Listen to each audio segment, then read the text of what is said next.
Israel ki airport ta Houthis na attack Toukhre airport ki Akoibada Leiba Meeoi sing AKHANG Nangkhre Israel ki airport amada Houthi na ballistic missile strike torokpadagi lamdam adugi Meeoi sing akiba hengat ki amadi airport adugi manak nakpa lambi sorok sing kaya ama ngata thoki Yemen gi Iran na mateng pangliba Houthi lanmi sing na torokhiba air strike adu nimidang waidamda kha thangba Israel gi Ramon airport ki manakta thokibani haina phongdorakli adubo Meeoi amata sikhibagi paudi phongdorakhide thodokatuna air target chauna akaiba piki amasung Israel gi security establishment gi manungda alarm thokan ki Israel Defense Force na confirm tawkibada projectile kaya ama Iron Dome defense system na tingki adubu amana airport ki mafam singi manakta tasan ki masina emergency protocol sing thokhan ki amasung flight kaya grounding tawki atekas na Israel amasung Iran gi marakta hujik chathariba nungaina dabagi lan asida masak thokpa hengalakpa ki khudam oiri Lebanon gi Hezbollah na amasung Yemen da leiba Houthi singumba proxy group singna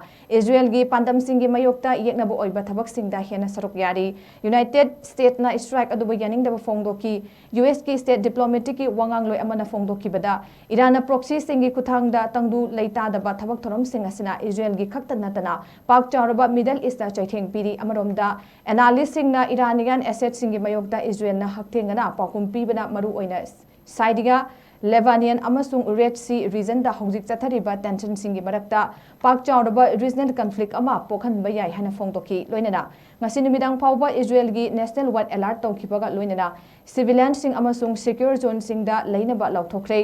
nakan amaromda Iran sarkar na hojik phawbagi oina formal oiba pakum amata piraktri